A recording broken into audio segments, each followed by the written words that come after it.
Right.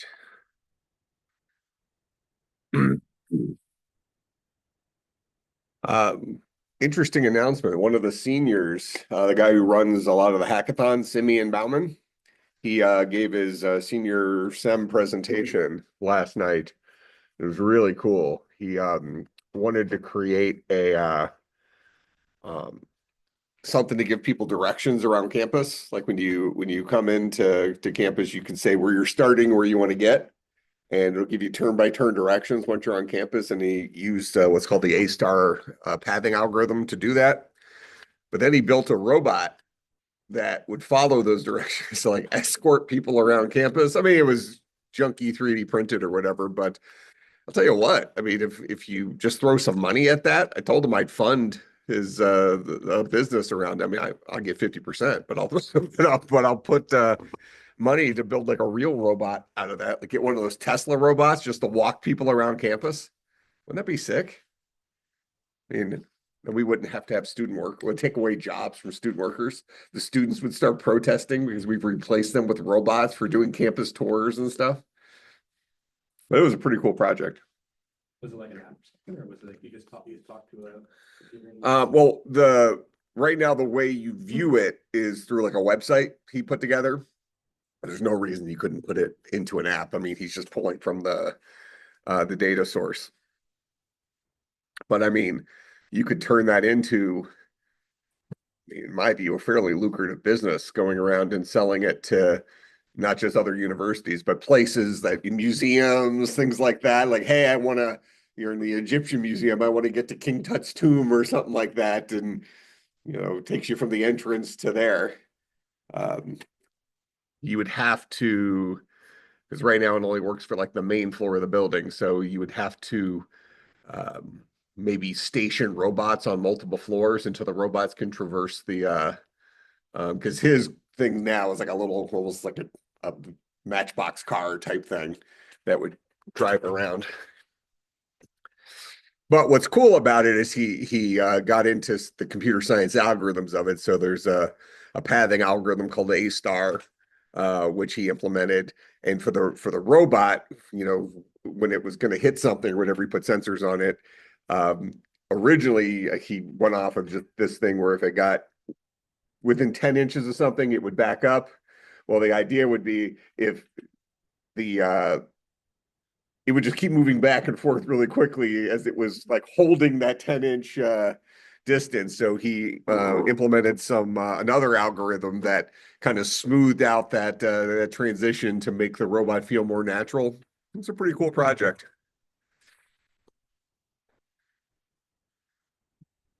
All right.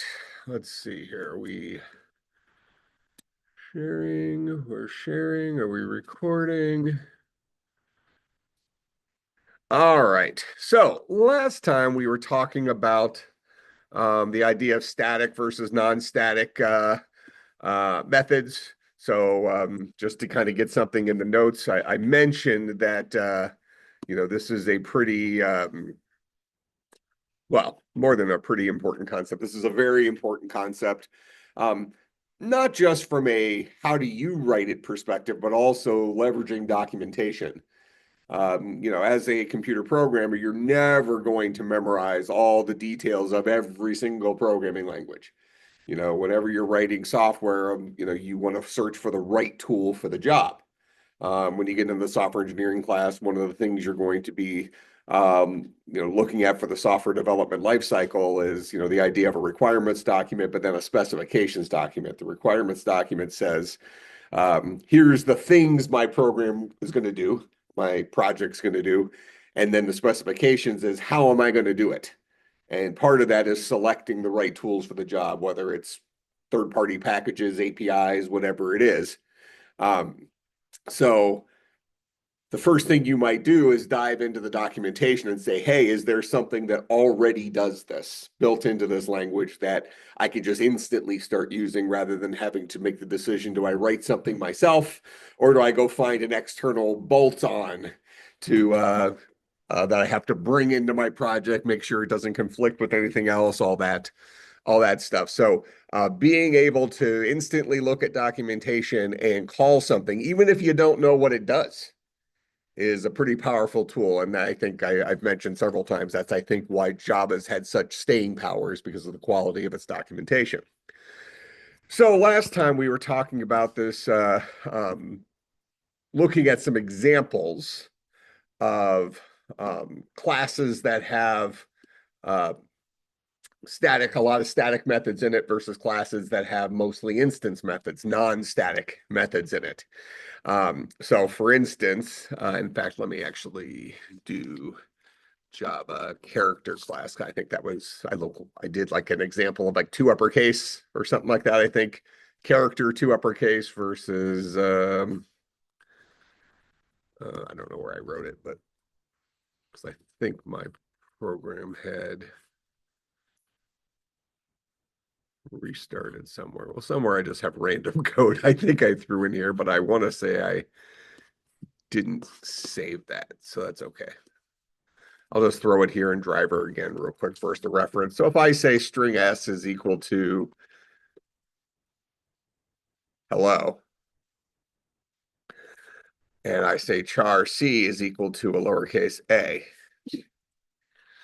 if I say s dot two uppercase,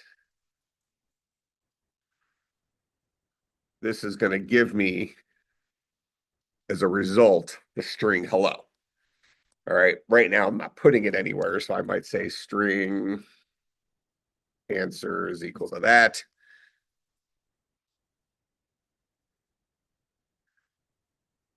Versus char answer two is equal to character dot two uppercase. And I would pass this guy my variable c, which holds the lowercase a. And this is going to give me inside of answer two an uppercase a. So both of these guys at a glance look similar. They're both converting something to uppercase. Yet we see there's some differences in the how they're being called. So the string classes to uppercase requires no inputs. Why does this guy require no inputs? Let's go look at that here in the string class. Look at the documentation. We'll go down to two uppercase. Here's that guy right here. So first of all, it tells us there's no parameters, but we want to know why. Why did they design it this way? Okay, is this guy a class method or an instance method? Is it a static method or a non-static method? Non-static. How do you know? No words. We do not see the word static over here. Similar, we see static down here. So we do not see static over here. So since it's not a static method, I typically call those instance methods. These are methods owned by individual instances of the class. How would we call this two uppercase method since we see it as being not a static method? What do we need to call this method? If you're reading this documentation, what are you going to require to call this method? You need an instance of the class in which this method was defined. And this method was defined inside of the class called string. So I'm going to need to create something that is a string in order to call non-static methods of the string class. Now, there are no subclasses of string, but the reason I emphasize that idea of is a string is, let's say that there was a more specialized string. I don't know, it's called just a buffered string or something like that, that inherited that extended string. That guy could call the two uppercase method because he is a string, even though he's a more specialized version of a string. For instance, in our game, wizards and what's the other guy? A fighter?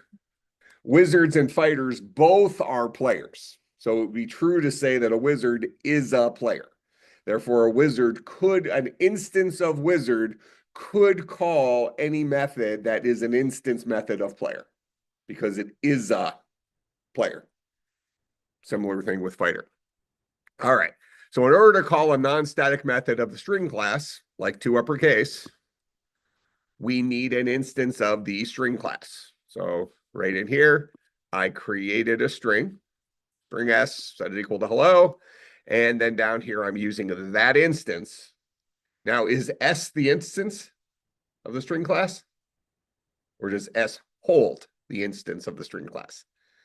And it's a nuance and really doesn't mean a whole lot. I mean, because typically when we say, yeah, S is a string, yes, it's a variable, it holds the string. So the actual instance of the string class is the value stored within the variable that is S. That might seem a little obvious, but one of the things I want you to practice as you increase, expand your programming skills is being able to look at code and really break it down in your mind of what's actually going on. Um, because if you don't understand those little nuances, debugging code becomes difficult. All right, so S holds an instance of the string class. We then um, use that instance to call an instance method, a non-static method. So we say S dot to uppercase. Would that work?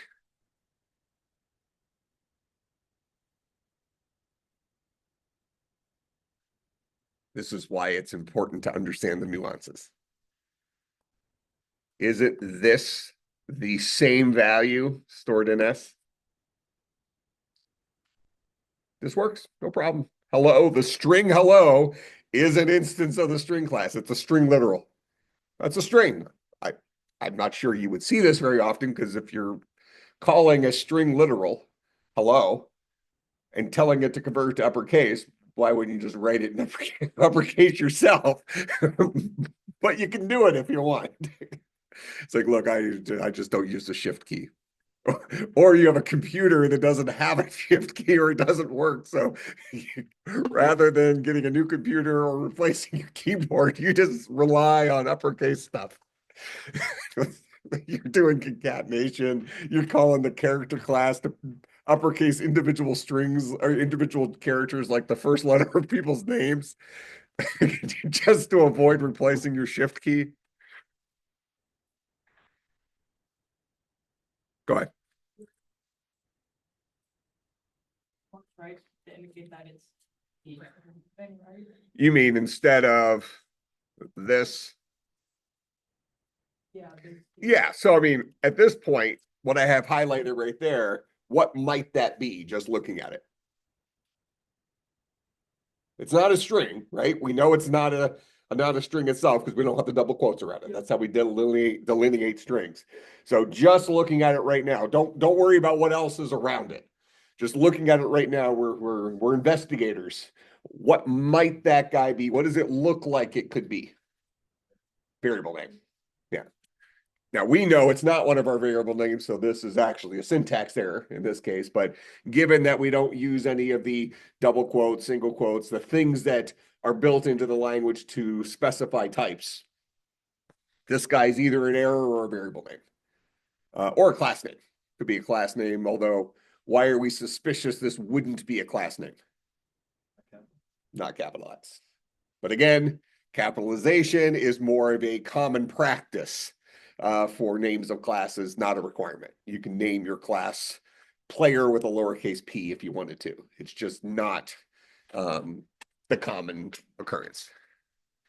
All right, so for those of you online, he asked, is this because hello is surrounded by the double quotes that makes that guy a string? And when I say string literal, the word literal there is really saying like hard-coded string. It's effectively what I'm saying. This is a char literal right there. That's an int literal, just the number 5. All right. All right. So this guy would be allowed, but would be an uncommon thing to see. So we would probably call it with a variable name. Go ahead. Is there a reason why it's called static and not static? Does the word static come from something? I'm not sure if the rationale where it may have come from, but static, one of the definitions of static would be like all alone, sitting, by itself. So static methods belong to the class and they can only exist one time. So I'm guessing the lineage is something from that. I'm not sure who came up with it or whatever, but you probably could come up with other names that would seem reasonable enough for the thing. So somebody from one of the early object-oriented programming languages, probably C++, but that wasn't the first object-oriented language. So somebody before that may have come up with that. I'm not sure. All right, so we see two uppercase. Looking at the documentation, we see two uppercase requires no inputs. Notice there is a second version of two uppercase here that takes something in it called a locale. If we click on locale, we can find out what that dude is. Locale represents a specific geographical, political, or cultural region, blah, blah, blah. And if we read what this guy does, converts all of the characters in this string to uppercase using the rules of the given locale. If it's a different language or something like that. Okay, but I don't know if I've ever called this one. This is the two uppercase you'll use most of the time. All right, so we look at it. We do not see the word static, which means it's an instance method. We need an instance of the class in which this guy's defined in order to call it. Somebody else wrote this one for us. Okay, but when we're writing our own methods that are either static or non-static, we're the ones who choose whether to put static in it in front of it or not. In this case, we're looking at the documentation provided to us by originally Sun Microsystems, now Oracle, for the Java language. This guy is non-static, so we call it with an instance of the class in which it was defined. Right here, we create an instance. Hello, we store it in a variable S. We use that variable to call to uppercase. S resolves to its value, which is the string hello, and calls the uppercase on it. Now, why doesn't this guy require inputs other than the documentation says it doesn't require inputs? If you're the folks from Sun Microsystems who originally wrote the Java string class, why did you choose to make the two uppercase method a non-static method? Why don't I need to give this guy an input? Why don't I have to pass in hello? Other than it tells me not to. If I'm the guy designing this, why did I design it to not take any inputs? Good. It already knows about that dude. I don't need to give it anything extra because the instance of the string class that called this instance method already knows that S holds hello. So the value is already available to it. Two uppercase doesn't need any extra ammunition in order to work. Whereas we saw in here, there's a secondary version of two uppercase that does require a little bit extra ammunition. However, that locale thing ends up working in that. It's saying, look, whatever string you gave me, you called this guy with, if you give me a locale, I'll do some special magic to make it work for other languages or regions or whatever an example of that output would be. So the inputs to functions are the materials, the ingredients needed to accomplish something. All right.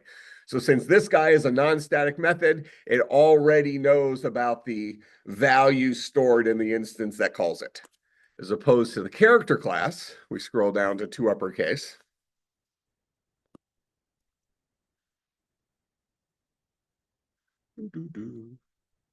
Alphabet. Two uppercase. And we see that this guy does take an input. I have to give this guy a char in order to work. And he'll spit out the char. This guy is a static method. He's owned by the class. He only exists once. I call him using the name of the class in which the method was defined. That is character dot two uppercase.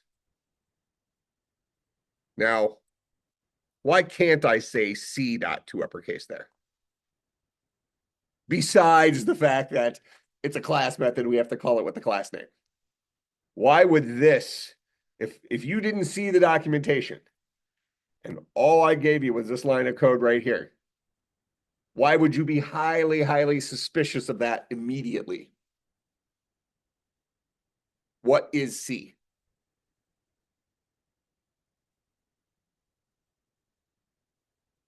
The default answer to that initially is it's a variable, right? What kind of variable is it? It's a char. And what kind of values are chars? These are primitive type values, right? And what is a primitive type value? What are the talents of primitive types? What are primitive types able to do? That's it. Only hold a value. So if it's one of those primitive types, byte, short, int, long, char, float, double, bool, Boolean in Java, bool with lowercase b and C sharp, bool all caps in C++, jump between languages, and you get some of those things. I think we saw the newest version of C++. Technically, bytes didn't exist. They probably moved it into an object class for streaming, because that's typically network communication uses bytes now. So C is the name of a variable, which is a char. And chars are primitive types, which means that they cannot call methods. They can only hold a value. So something like this, regardless of what's after this, regardless if you've ever seen the documentation, whatever, you would know this is not going to work because primitive types can't call functions. All right. So given that,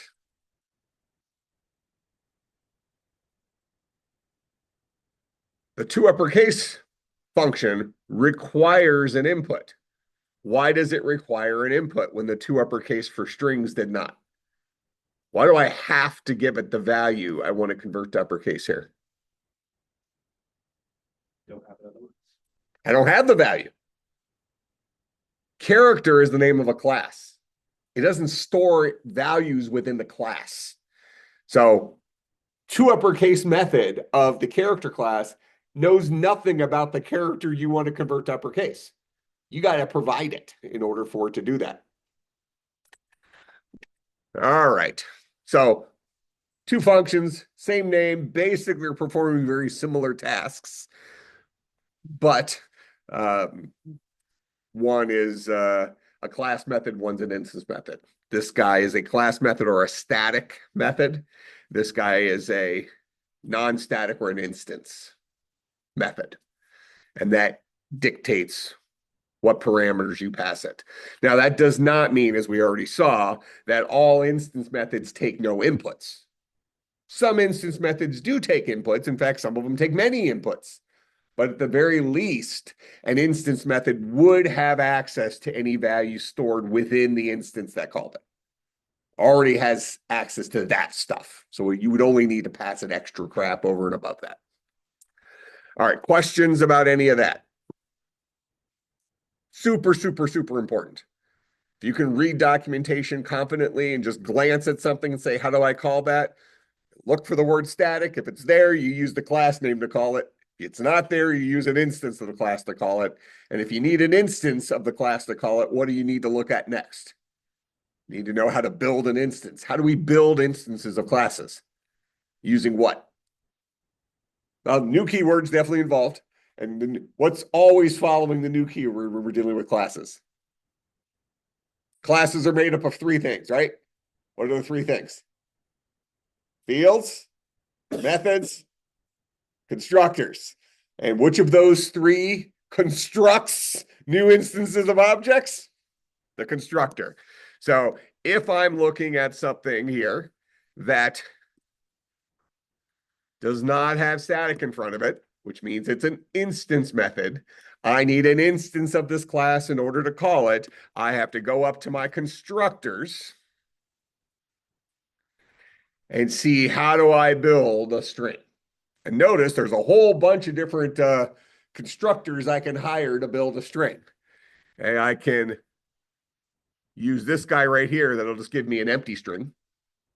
I can use this guy where I pass it an array of bytes and it'll build a string. This one operates off a character set. So all sorts of different things I can do to ultimately build a string. All right, but the one we're probably going to usually use is that guy right there. Now, having said that, let's go back to our code here. This is why strings are, I've mentioned several times that Java is a string-based language. So if you can get something into a string format in Java, you can do almost anything with it. But strings are a bad first object to learn. And we're going to see it here. Am I building a string right here? We've already covered that S is a variable that does hold an instance of the string class.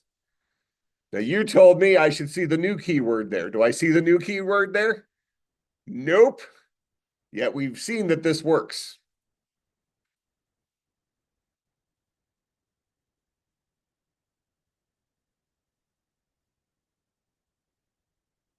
Do those guys do the same thing? Those two lines, line 20 and 21? And I now say S2 dot two uppercase here? Is that allowed?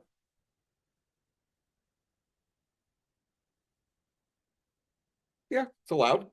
Two uppercase in the string class is a non-static method, requires an instance of the string class in order to call. S2 is a variable. What value does it hold? It holds an instance, it holds a pointer, which is an instance that points to an instance of the string class.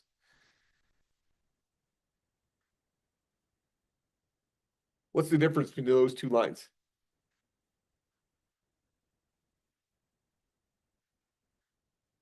Now, given that Java is a string-based language, it makes sense that Java has built in some stuff that makes it more convenient to work with strings, right?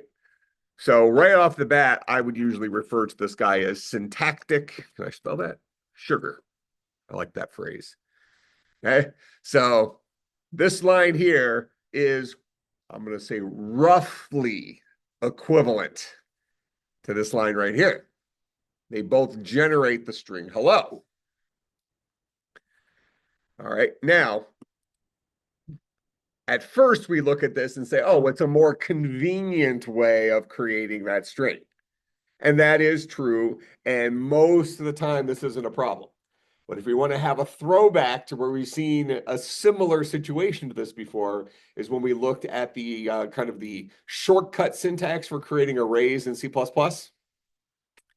And what I mean by that is, let's say I have string S3 is equal to hello. I have string S4 is equal to new string.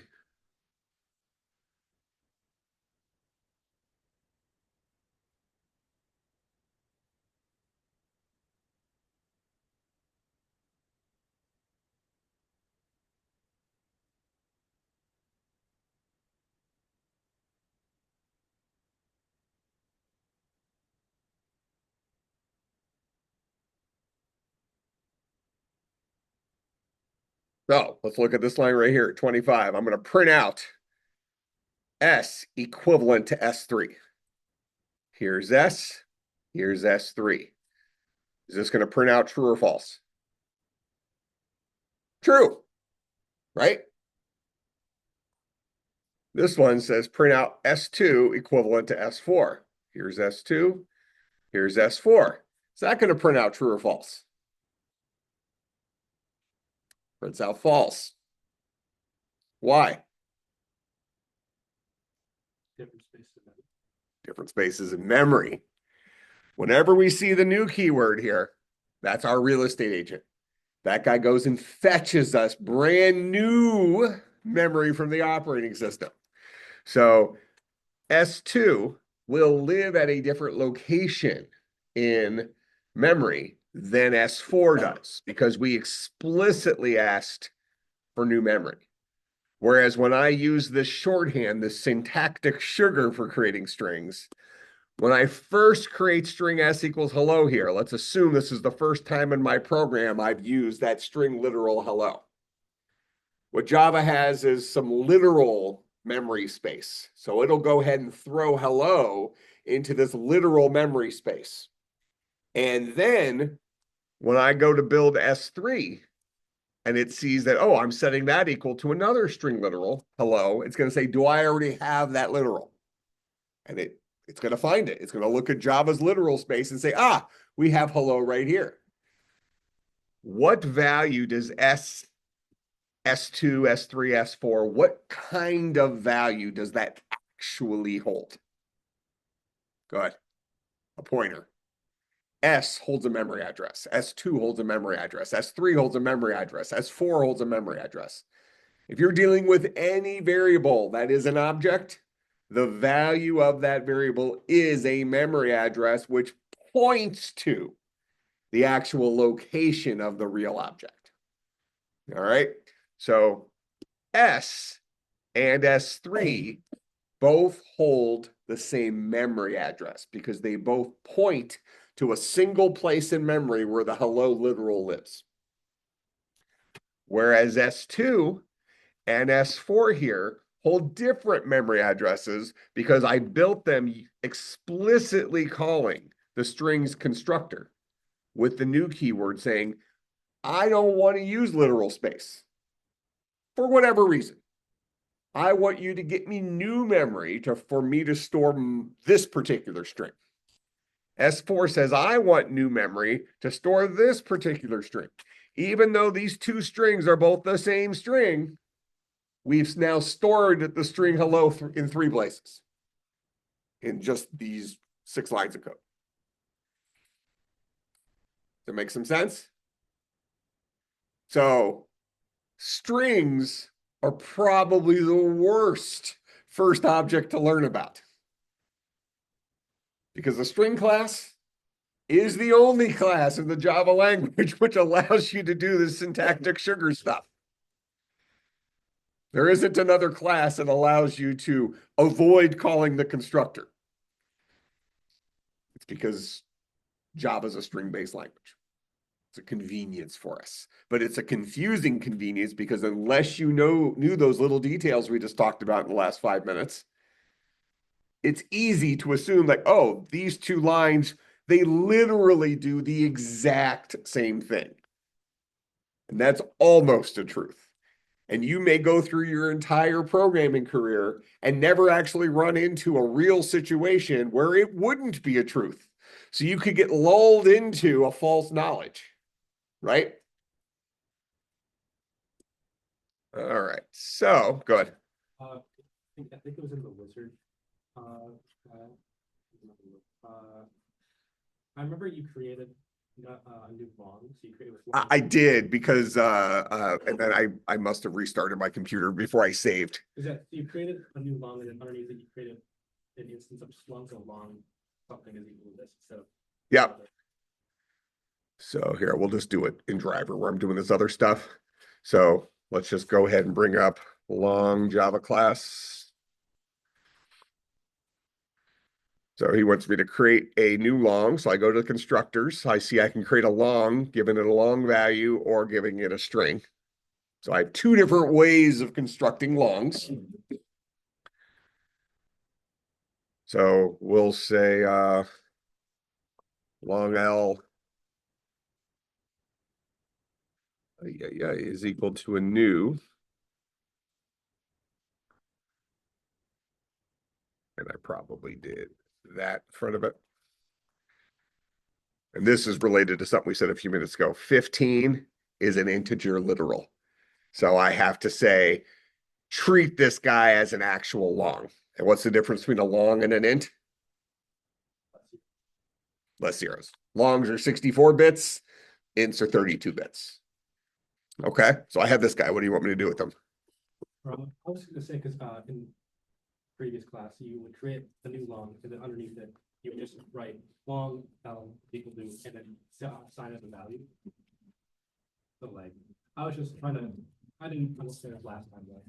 So creating a new long. You're asking, is that the same thing as what I'm doing here? Yeah, it's not, but for a different reason. This isn't like some kind of special case thing. It's longs are part of our primitive types, our kind of built-in things. So what he's asking for the people online here is, when I create a long like this, is that kind of like me creating a string like this? Whereas when I create a long like this, is it kind of like creating a string like that? That's the question you're asking, right? The answer is it's not, because we don't create primitive types using constructors. Constructors are specifically associated with object types. classes. Okay, primitive types can only hold a value, right? So this would be the common syntax for creating primitive types. This guy right here would say, hey, if you want to use the long class, and it's a good question because there is kind of some special stuff going on behind the scenes here. The syntactic sugar exists, but it happens under the hood in this case, but it's different than the string thing. So you're saying, well, most programmers are going to use the primitive type like this. But if you're going to be making a lot of primitive or a lot of instance calls on the long class, which is not going to give us a whole lot of stuff. If we look at the method summary here for long, so here's our methods that come with longs. I can get the byte value of it, so that isn't a that's an instance type. So I can now say, in this case, I can say L dot byte value. Because byte value is a non-static method. Therefore, I need an instance of the long class in order to get that. So if I wanted to get that long value in terms of bytes, I could do that. Although this is going to be a lossy conversion because how big is a byte? 8 bits. How big is a long? 64 bits. So if you have a long that's any bigger than 128, you're losing precision. It's only going to give you the last 8 bits of that long. Okay, so I'm not sure how useful this is unless you're streaming. And even then you're losing data. So I'm not sure why anybody would necessarily call that, but I'm sure there's good examples for it. But anyways, as we flip through here, we see there's an abundance of static methods, right? So generally speaking, you would not create an instance of the long class. Instead, you would use the long class to add behavior abilities to the long primitive type because primitive types can't do things to themselves. That's why the long class exists. I would suggest that you very likely would go through your whole professional career and perhaps never actually create an instance of long. You'd have to bump into a pretty specific situation to do it. Now, having said that, I mentioned a few minutes ago that there's this concept of some syntactic sugar that is happening behind the scenes. And that has to do with Java being a newer language. So when they created Java, C# is the same thing. The primitive types in these newer languages are very likely, I mean, I haven't popped the hood on Java. Actually, I probably have at some point, but not in a long, long time. So I'm going to make a guess that this is how it works, but it's a pretty educated guess. Being a newer language, that's an object-oriented language, chances are Java is implemented. They implemented their primitive types in terms of objects. So really, this guy right here is a convenience for working with long object types, but this guy is not an instance of a long object. I can't call long functions on this guy. So why do we have all of these classes that match the names of our primitive types? Because primitive types can only hold a value. And if we want to do things to them, like convert a char to uppercase, we need these helper classes to do things to them because primitives can't do them to themselves. Make some sense? But in newer languages, I think it's fair to say there is a gray area between our primitive types and the classes that match those primitive types in name or are built to do things to those primitive types because of how the language is implemented under the hood.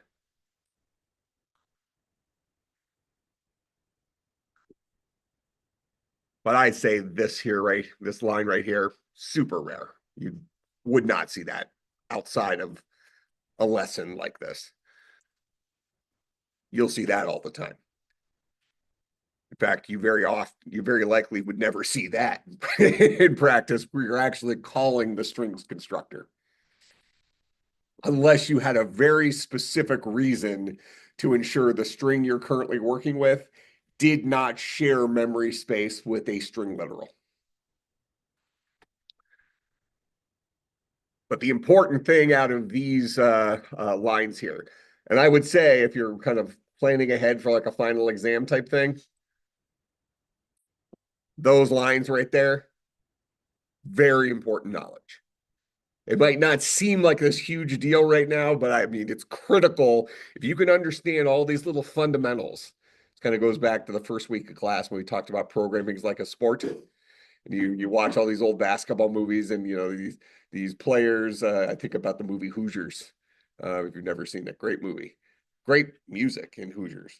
But you know, you got all these, you know, these hillbilly basketball players who just like playing. So they're out there scrimmaging, playing basketball. This new coach comes in, and they're just now their whole practice is like dribbling and stuff, doing the little fundamental little exercises, you know, and then they go win the national championship. So ruined that plot, didn't I?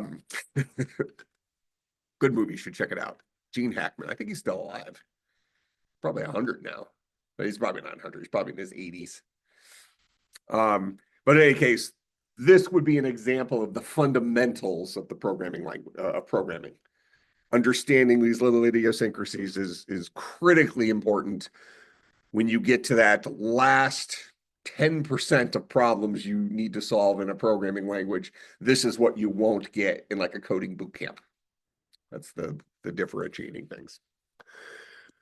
All right, so long-winded, I know, but important stuff. So any questions about why this line is true and this line is false? Well, first of all, let me ask you this.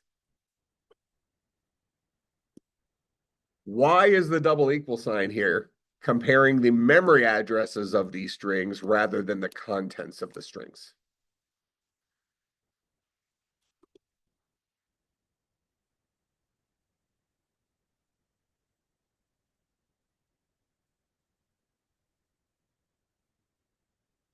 Might be writing something in there in a second. So in line 26 there, I already said this guy's false. Why is it false? Because S2 and S4 live in different memory locations. Because I explicitly use the new keyword to call the string constructor. So I get two different memory locations there. So this line right here will give me a false. Because it's comparing the pointers. It's comparing the memory locations, not the contents of the string. Now, realistically, if you're a programmer and you want to compare two strings to each other, which is more likely, that you care if they're the contents of the strings are the same or that you care if they're the same memory location? If you're working with strings, what do you very likely care about? The content of the strings, right? This guy will not compare content in any of our C-based modern programming languages. Why? What is the double equal sign? It's the primitive equivalence operator. So it compares the primitive value, in this case, the pointers, the memory addresses of these guys. Now, if I want to compare, now if you work, so if you came from a Python programming background, so here, this is a runaround way of saying this is why I don't use Python as the first language. This would be true in Python. Because Python's double equal sign when working with strings will compare the contents. So in Java, if I want to compare the contents of strings, I would say, okay, well, string is an object. Let's go see if there's some ability that strings have that allows a string to compare itself to another string in terms of contents. So we'll go into the string class here. We'll start zipping down. You actually have some stuff up here at the top. Let me go to the actual answer to my question first. I'm going to come back to something else that's something you'll run into.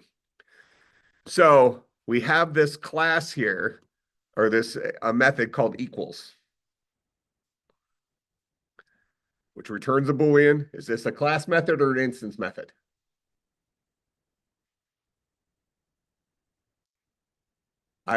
Remember, I like calling, well, it's not like I like calling. The A static method is a class method. A non-static method is an instance method.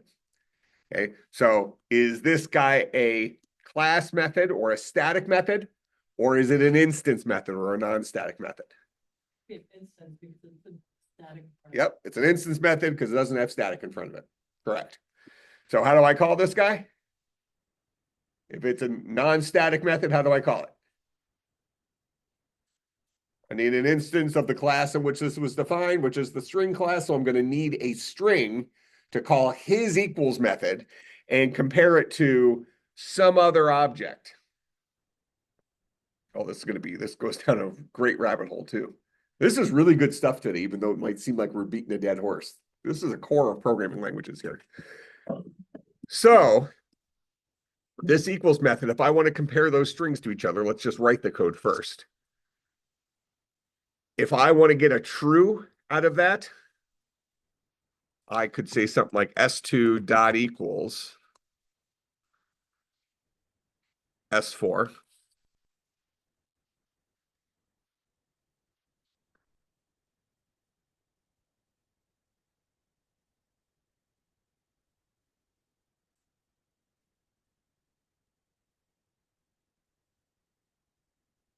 That would give me true.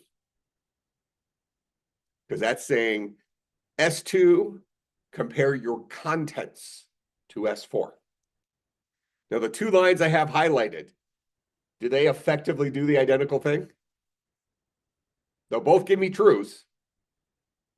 The only thing that's different there is whose version of the equals method is being called. On line 27, S2 is calling his equals method. And S2's equals method knows about the value stored in S2. And it's comparing itself to the value we provided to it as input, S4. Where in line 28, we're calling S4's version of the equals method, which already knows about S4's content. And we're providing it S2 as input for it to compare itself against. Any way you cut it, we're comparing the contents of those same two strings. Just depended on who started the comparison factory. All right, so these guys will compare the contents of those strings for whether or not they are equivalent, and this is case sensitive. What if you want to be case insensitive?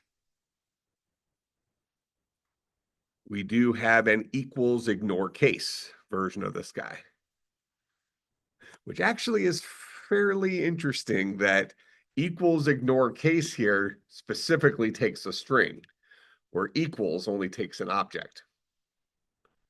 Anybody know why equals only takes an object? I'm going to go into it. We're going down another rabbit hole, but these are good rabbit holes. Anybody know why this guy takes an object rather than another string? Well, first of all, am I calling it correctly? Is S4 an object? It's a string. And strings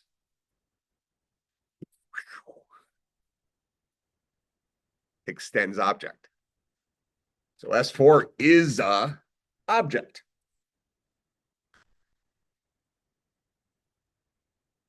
So it is legal for me to pass it S4. Even though S4 is a string, it's also an object, so that's legal. Back to string here. Anybody know? Forget about the equals ignore case thing for a second here. That's more of a Lippmann questioning why they wrote the language that way. Where's E in the alphabet? Come on, people. All right, here we go. Yeah, so I'm questioning why there isn't an equal ignore case that also takes an object. Maybe I'll bump into the why as we go through and explain this, but I would suggest this could just as easily be an object for the same reason as this one is. All right, so forget about this for now. Let's just focus right here on why the equals function of the string class takes an object as a parameter. Anybody know?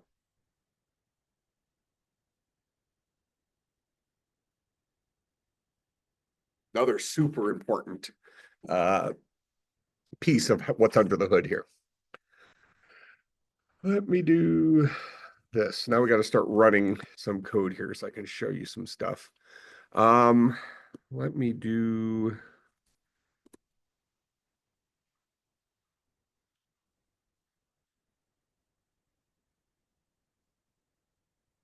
That code in here for now. Let me make sure that my program currently runs from whatever state it's currently in.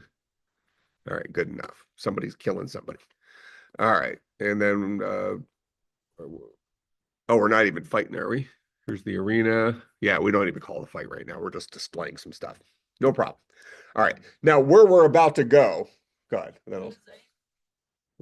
The local, you have like the multiple code, but like matter if something's, earlier. Are you talking about scope? Yeah. Like where a variable's defined? Yeah, I mean, all that stuff is related, but it's not directly related to this to the reason for why it takes object. Okay. Yeah, unrelated to why it takes object. You had like those four strings and stuff, why would one thing equal to another? I thought, maybe. Yep. All right, so where we're going to be going as soon as I finally stop bumping into good content that we need to talk about. And frankly, this is more important content than our video game. I promise you, it's kind of like that. We're hiding the medicine in the dog food. We're writing the video game to learn about programming because we accidentally like video games and programming seems scary. But now we're getting to some of the under the hood stuff. So this is important stuff. So we're not really off topic. We're just delaying the inevitable. Okay, but where we're going to be going is we want to build a map for our players to be able to traverse around and go and fight each other in different rooms, right? Find the boss at the end of the dungeon, and we have to traverse around, and then we fight that guy or whatever. All right, so just for a second here, I'm gonna create a room object just to show this example because we're going to be writing that here in a little bit. So I'm going to go ahead and create a file called room.java. All right, and we'll say this guy is class room. There. Is that a legal class? Can I now go back here to driver and can I say room R is equal to new room? Can I legally do that now? With my entire room class? Click. Got this. Let me hit save. I'm nervous. Is that a complete class as written?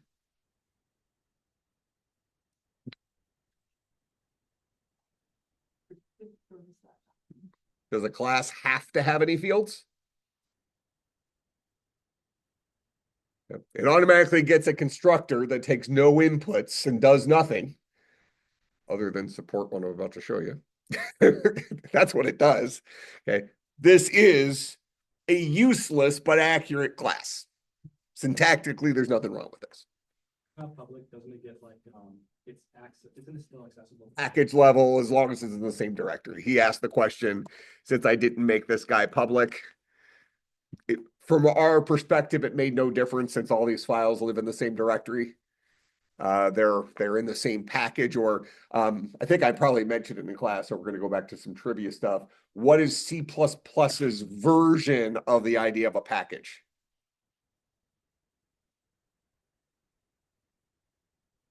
It's called a friend. So, and it actually is so in C++, you have public, private, protected, and you also have friend as a security measure. So friend would say we're in the same directory. We're buddies. We're roommates, something like that. We also have a kind of this other organizational thing in C++ called namespaces, which also exist in C#. So namespaces and friend are interweaved at some level, but a namespace is kind of a large organizational unit. Not important for us right now. Once you get into larger projects and you're working across multiple libraries and stuff like that, you'll start getting into this idea of namespaces. Right now, it's going to only hurt us if we start thinking about that. Okay, but for us, whether we say this guy's public or we just leave that off, as long as it's the same directory, we're not going to get any difference in performance or difference in accuracy. All right, so that is a working class, and it's good enough for what I want to accomplish here.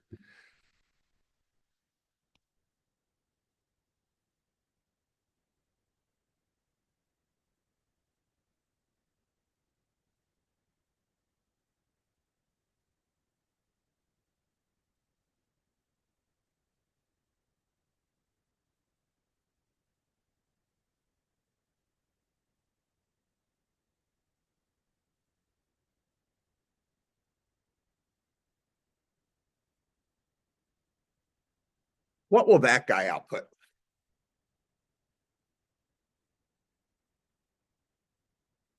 What I have highlighted there, 23, 24.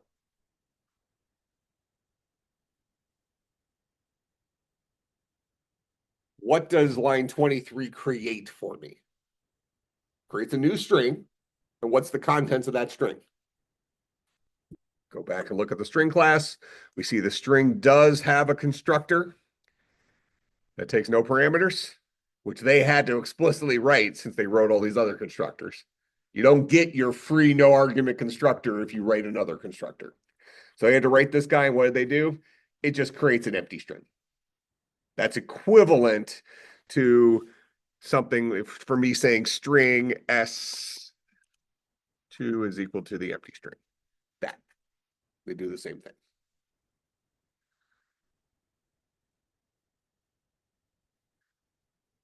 So this guy is going to print out what? The empty string, which we're not going to visually see anything, but. Should be in there, non-bar. Oh, yes, thank you.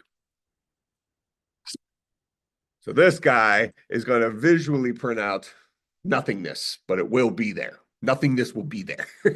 All right. What's line 21 going to print out?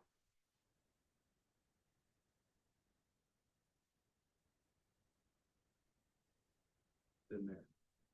Hmm? Is it in there? Nope. What does the new keyword do? Makes a memory address. And memory addresses have values, right? So we run this, we're going to see random memory address, or yeah, what room's memory address thing here. So there's room right here. And there's nothingness right there, right there. That's my empty string. I've highlighted. That way you can see it. Okay, it's wearing that cloak of invisibility. That's a Harry Potter thing. Cloak of invisibility. That's this age group, right? You guys were Harry Potter people? Tail end? Tail end. Yeah. I saw all the movies, but just the age group. What were the popular books when you were a kid? All right. So why does this guy print out a memory address and this guy prints out the string? And if you here, we'll use one of the other constructors for strings, and we'll see we get hello now. So there's our hello. So why does this guy print out the contents of the string where this guy prints out the memory address where that variable lives? Second one, I think, like it's new, whatever. No, but they both are generating memory addresses. We already talked about that here. What's stored in S is a memory address, which points to the value. Same thing. R holds the memory address, which points to whatever a room ends up being.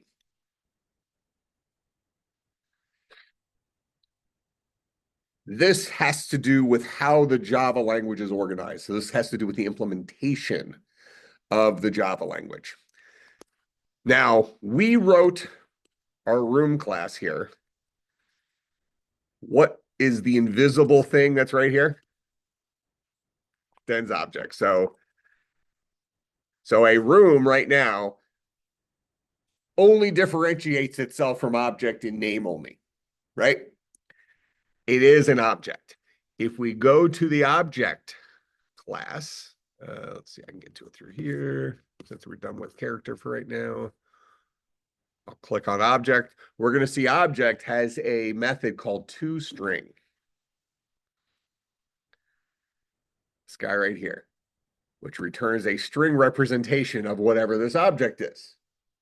So that means under the hood, every single object, because every object comes from the generic object, every single object is guaranteed to have a toString method, correct? They either get the global one that all objects come with, that, by the way, prints out the memory addressy looking thingy, or if that object chose to create a more local version of that, it would have that guy. Let me just show you the result of that real quick. So if I go in here and I say public string to string, and I just return woot. I go and run this again. Ooh. Anybody know what my error is? Capitalize S. I wrote perfectly good C# code.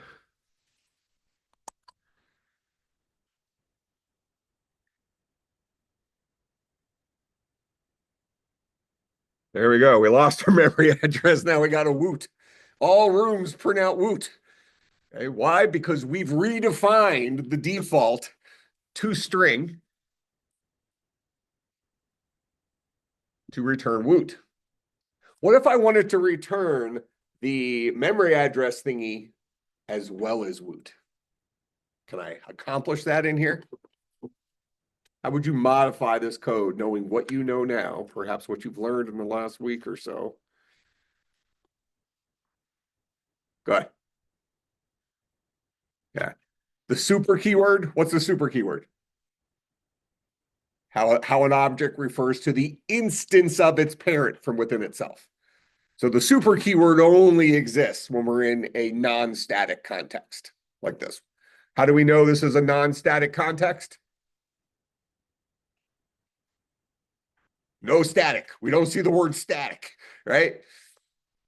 It's like, from a teacher's perspective, it's just like the hardest thing for students to wrap their mind around based on the easiest thing. Look for the word static. If it's there, it's a static context. If it's not there, it's a non-static context. If it's a static context, you don't get to use an instance. If it's a static context, you get to if it's a non-static context, you do get to use an instance. So I could say super dot toString. I can call my parents toString and then concatenate onto that woot. Here, we'll put a little arrow or something. So this will get me the memory addressy thingy, because that's what my parent knows how to do. And then I'll just toss woot onto the end of that. So now it's teamwork. So there's our memory addressy thingy from objects toString, and there's our woot from our, highly modified room object. Okay, but the punchline here is that this toString method is what gets called. I mean, we can just follow the evidence here without even looking at the documentation. Who is printing this thing out? The println method right there. And the println method belongs in the system. It's from the system class. And then the system class, what's this guy? What kind of animal is this guy? I think we've walked down this path before, but this is very connected to what we've been talking about. So this guy's the name of a class, right? Pretty sure, because it's an uppercase letter. Okay. What's that guy? Constructor, method, or field? Definitely a field. We don't see parentheses anywhere, right? Okay, so it's definitely a field. If it was a method or a constructor, we'd have parentheses. If it's a constructor, we see a new keyword. All right, so this guy's definitely a field. And that field is going to have a type. What's this guy? Cat, dog, or method? It's a method. How do you know it's a method? Not capitalized. So not capitalized probably means it's not the name of a class. Okay, has parentheses, right? We don't see the new keyword anywhere. It never makes sense to call a class name off the end of whatever. So now, is this guy a static or a non-static method? Is it a class method or an instance method? And how do you know? Is the class? We're gaining all this from not even looking at the documentation. So you think it's a class method? Well, system's a class, but who's calling this method?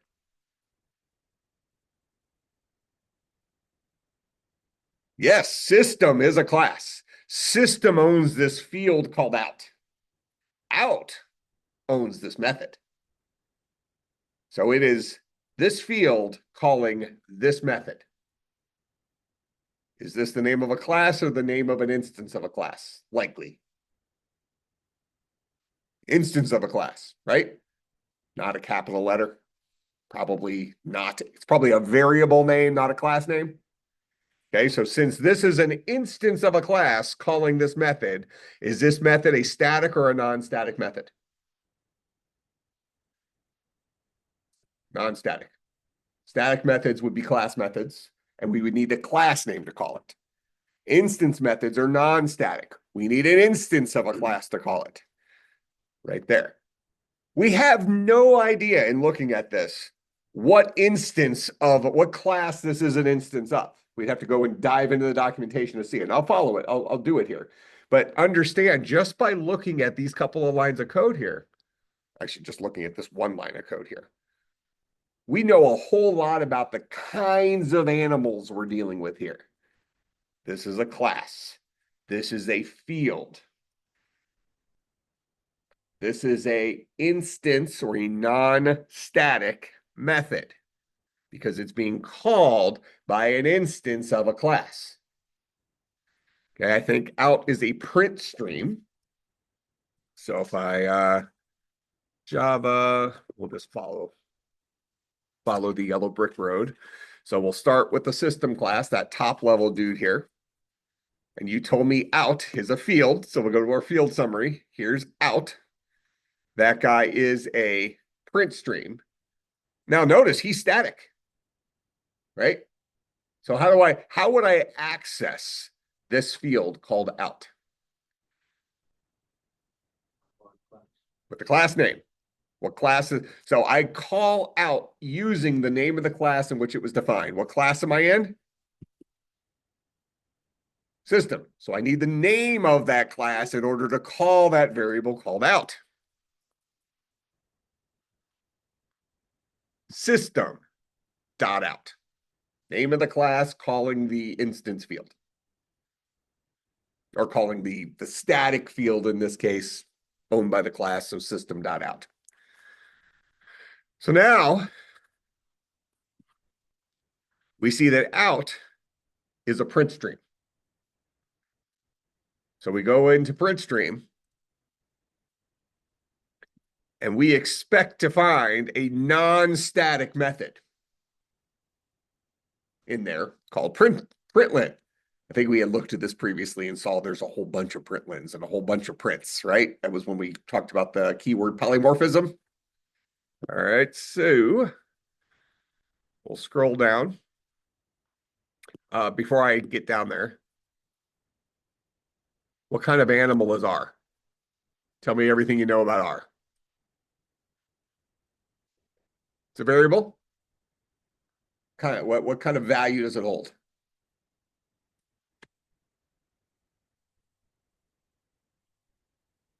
What kind of value does it hold? Memory address. And that memory address points to what? A room? Now, did the people who wrote Java know about our room object that we invented 3 minutes ago? Nope. So of course, we're going to find a version of println in the documentation that hasn't changed in a long time that specifically refers to our room object, right? Even though we just wrote it 3 minutes ago. So let's go in, but we saw it work. Let's go down to println. All right. Is R a Boolean? Nope. Is R a char? Nope. Is R a char array? Is it a double? Is it a float? Is it an int? Is it a long? Is it a string? Nope. Is it an object? Yep. Room is a object, right? It's our very specialized object that's only a little bit specialized currently, but it is an object. Okay, so this is going to take the object in and do whatever it means to print an object. And what it means to print an object from println is to call that object's toString method, which every single object has.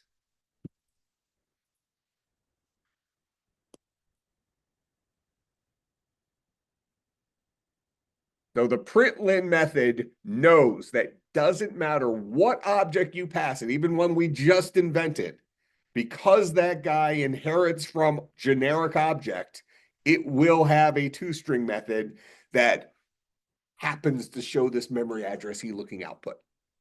Make sense? So that is why this guy prints out the memory addressee thing by default. But now it prints out this little woot add-on. Why? Because we went into our room class and we created our more local version of that toString method. We said, you know what? I think rooms can look a little bit better than a memory address. So since println is definitely calling my object's version of toString, I'm going to go ahead and make a more local version of toString that does what I wanted to do when my room object is printed, which I'm not sure makes a ton of sense right now either, but it's memory address followed by an arrow followed by randomly the word woot. But that's what they do. Okay. So that's how this language is put together. You have this top tier object, and all other objects are related related to the default values, the default methods that are in that object. That's why println knows that it can call the toString method on any object, even ones we just invented. At the very least, they'll get the generic objects version of toString. All right, make sense? All right, so now in our last couple minutes, let me get your homework going here.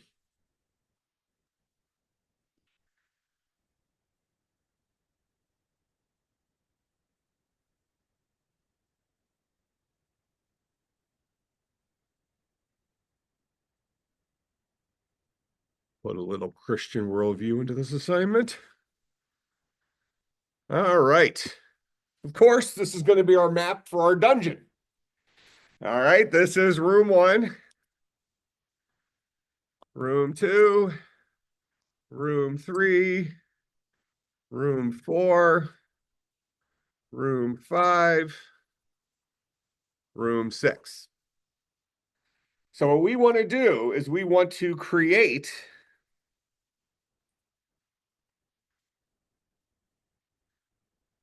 a room object that has up to 4, I'm going to say, directions that can be followed, each of which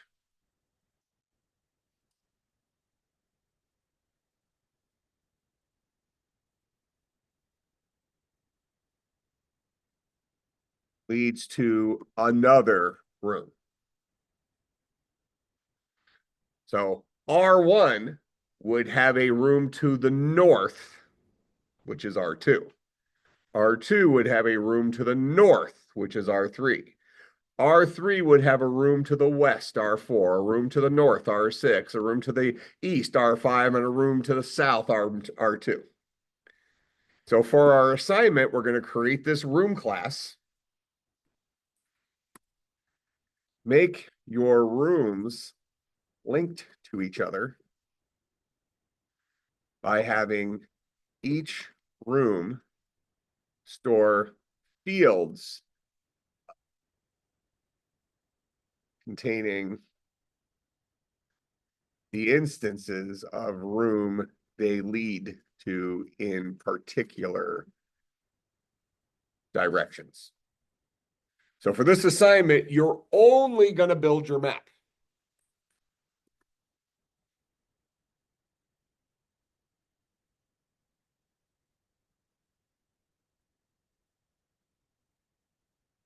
It looks like this map above. If you really want to generate a different map, that's fine. Ooh.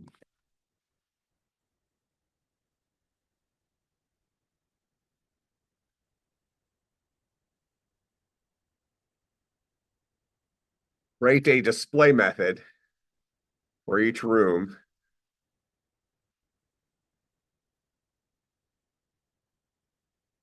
so that it shows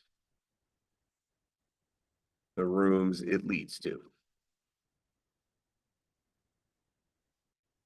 All right. So basically, we're writing our starting point for our dungeon by creating our map, which is a collection of rooms that have up to 4 exits, north, south, east, and west, leading to other rooms. And then you should have, in this case, you would use 5 lines. You would say R1.display, which should show there's an exit to the north, to R2. You would say R2.display, which should show there's an exit to the south and there's an exit to the north. R3.display would say there's an exit to the south, the west, the north, the east. R4.display would show there's an exit to the east. R5.display would show there's an exit to the west. R6.display would show there's an exit to the south. Make sense? So just the map. You don't have to put your player in there to traverse the map yet. That's what we'll do next Tuesday. Sound good? All right. And I've already given you the blank slate for your room class with tons of work already done for you, obviously.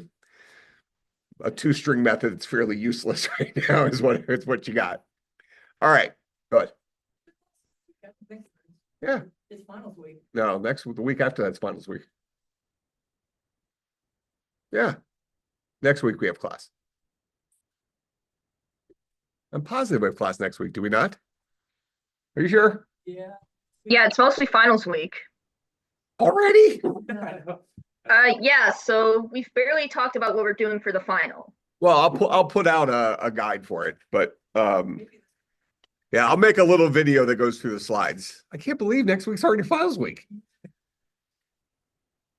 Isn't this our first week back after Thanksgiving? Correct. Oh my gosh. All right, so I'm not going to give you that homework assignment to be doing finals week. But I'll write this code up and put it out there so you have that as a baseline. And I'll put up I'll put up like a 15-minute video or something like that, going through the slides, telling you what to study for the exam. I'll get that up by tonight, let's say. All right.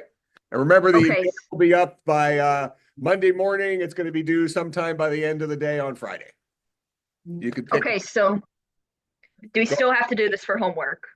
No, I'm not going to put it up for homework. I thought you had class next week, but apparently you have finals, so no homework. So we could just forget about this? You can forget about this.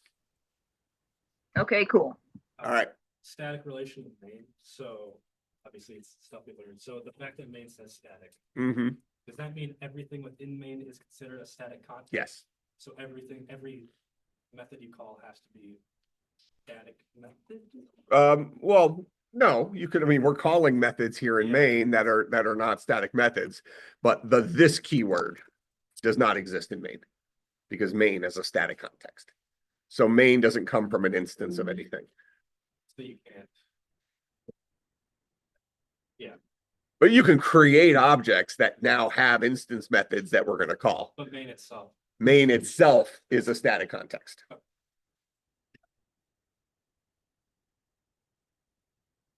Doing all right.